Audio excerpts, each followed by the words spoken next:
कंसेन प्रहिता घोरा पूतना बाल घातिनी। सबसे पहले कंस ने किसे भेजा? पूतना को। शिशुश्चार निघ्नन्ति पुरग्राम व्रजादिशु, जिसका काम था बच्चों को मारना। न यत्र श्रवणादीनि रसोघ्नानि स्वकर्मसु कुर्वन्ति सात्वताम भर्तुर्यातु धान्यश्च तत्र ही। बड़ा सुंदर स्वरूप बनकर आई है आकाश मार्ग से, हाथों में कमल पुष्प है, सुंदर स्वरूप सुंदरी बनकर आई है। देखो, जो सबसे बुरे लोग होते हैं, जो सबसे बुरे लोग होते हैं, वो आपके जीवन में सबसे सुंदर ही बनकर आते हैं। हाँ या ना? सबसे मीठे बनकर वही आए थे जो सबसे बुरे थे। ओवर एक्टर, इनसे बच के रहना। जो ओवर एक्टिंग करते हैं, तुम्हारी एक्स्ट्रा तारीफ करते हैं, तुम्हें एक्स्ट्रा प्रेम बताते हैं, तुम्हारे एक्स्ट्रा अपने बनते हैं, जो एकदम ही तुम्हारे अपने बन जाएं। अरे इससे पहले हमें अपना क्यों नहीं मिला इतना प्रिय? अरे प्रिय नहीं है, तेरा तेल निकालेगा, तेरा बेड़ा गर्क कर देगा। जो प्रिय तुम्हें दिख रहा है ये पूतना के समान है। भगवान को ओवर एक्टिंग पसंद नहीं है। भगवान शंकर ने कहा हम ओवर एक्टिंग नहीं करते। हम प्रणाम करते हैं तो किसी के हृदय में परमात्मा को करते हैं। मैं समाधि में था, ध्यान में था, मुझे ध्यान नहीं रहा दक्ष के आने का, ससुर के आने का।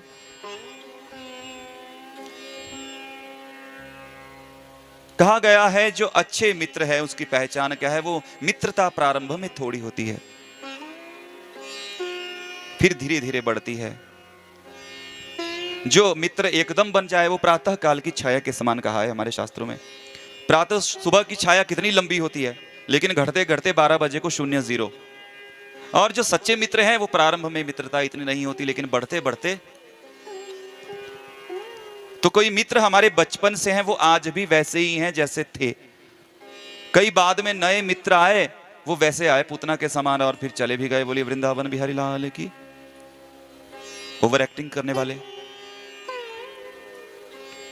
सुंदरी बनकर ब्रज में घुसी हैं, कमल का पुष्प हाथ में है, सुंदरता का वर्णन किया। और ब्रजवासियों ने सोचा कि अरे कहीं लक्ष्मी मैया ही तो नहीं लाला के दर्शन को आ रही हैं। किसी ने नहीं रोका टोका, सीधे नंद भवन में घुस गई, भगवान के दर्शन किए। भगवान ने पूतना को देखा, आंखें बंद कर ली कि सोचने लगे भाई अब इसका क्या किया जाए। मानो विचार कर रहे हो। दूसरे विचार करने लगे, एक तो इसका दूध भी पीऊंगा, दूध तो मां का पिया जाता है, दूसरे इस मां को मारना भी पड़ेगा, अब क्या करूं। तीसरा विचार किया कि अरे विष पीने में महारत किनकी है? भगवान शंकर की। भगवान शंकर का ध्यान किया। अलग अलग विद्वानों ने अलग अलग मत बनाए, तो मुझे जो मत अच्छा लगा कि बलि कन्या रत्नमाला का ध्यान किया भगवान ने। जब वामन बनकर के भगवान आए थे तो बलि कन्या रत्नमाला ने सोचा था कि ऐसा सुंदर मेरा पुत्र होना चाहिए, वामन भगवान के समान सुंदर तेजस्वी। सभी सभासद खड़े हो गए, सब निस्तेज हो गए, बड़े से बड़े तेजस्वी ब्राह्मण वामन भगवान को देख करके कि कहीं सनत कुमार तो नहीं आ गए, सूर्य भगवान तो नहीं आ गए, तो वैसा मेरा पुत्र होना चाहिए। जब बलि से सब कुछ छीन लिया भगवान ने, तो क्रोधित हुई कि ऐसे पुत्र को तो जन्मते ही विष दे देना चाहिए, रत्नमाला। मेरे पिता का सब कुछ छीन लिया। तो भगवान ने रत्नमाला का पूर्ण किया कि पुत्र बनूंगा, लेकिन जन्मते ही बोले वृंदावन बिहारी लाल की विष दे देना चाहिए। तो विष भी ग्रहण किया, दूध भी पिया और विष भी पिया रत्नमाला के कहे अनुसार। यशोदा मैया ने पूछा कि अरे कौन हो तुम, परिचय तो दो। बोले मैं मथुरा के एक तेजस्वी तपस्वी ब्राह्मण की पत्नी हूं और मुझे 2 वरदान प्राप्त हैं। बोले क्या वरदान प्राप्त हैं? बोले जिसे मैं आशीर्वाद दे देती हूं वो कभी निष्फल नहीं होता, मेरा आशीर्वाद कभी निष्फल नहीं होता, और मेरे स्तनों से निरंतर अमृत रस की धारा झरती रहती है। जो इस मेरे स्तनों से दुग्ध पी लेता है वो अमर हो जाता है। बड़ी प्रसन्न हुई यशोदा मैया कि अरे लाला अमर रह जाएगा। तुरंत लाला को दे दिया गोद में, किसके? पूतना की गोद में। और पूतना ने क्या किया, सीधे स्तन मुख में दे दिया कन्हैया के, और कन्हैया दूध पीने लगे। दूध के साथ प्राण भी पीने लगे। दूध तो पीने ही लगे, प्राण भी पीने लगे। जैसे प्राणों को पीने लगे, कष्ट होने लगा, कष्ट बढ़ने लगा, पसीने से लथपथ हो गई। जब असहनीय हो गया, राक्षसी रूप में प्रकट हो गई, आकाश मार्ग से ले गई कन्हैया को, लेकिन ज्यादा दूर तक नहीं ले जा सकी। अपने बल से ज्यादा दूर तक नहीं चल सकता कन्हैया के साथ कोई, लेकिन कन्हैया का होकर चल सकता है। कन्हैया चलाए किसी को। मर्म स्थान फटने लगे, भयंकर रुदन करने लगी और गिरी कहते हैं 6 कोस के भीतर के वृक्ष कुचल दिए। 1 कोस 2 मील,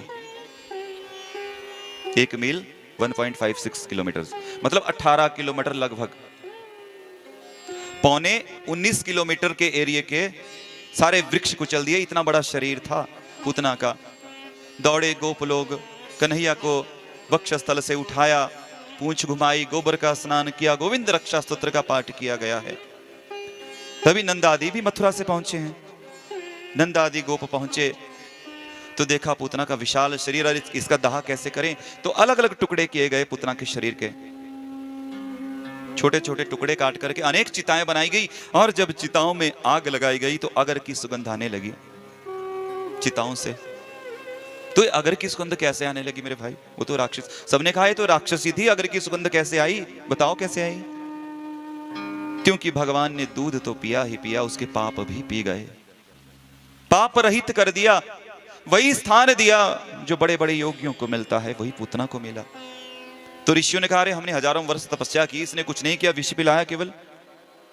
बोले मैंने केवल 2 ही माताओं का दूध पिया, एक यशोदा मैया का, एक पूतना का, मैं इतना भेद कैसे कर देता, इसलिए मैंने ऐसा किया। बोलिए वृंदावन बिहारी लाल की जय हो। फिर श्रीधर नाम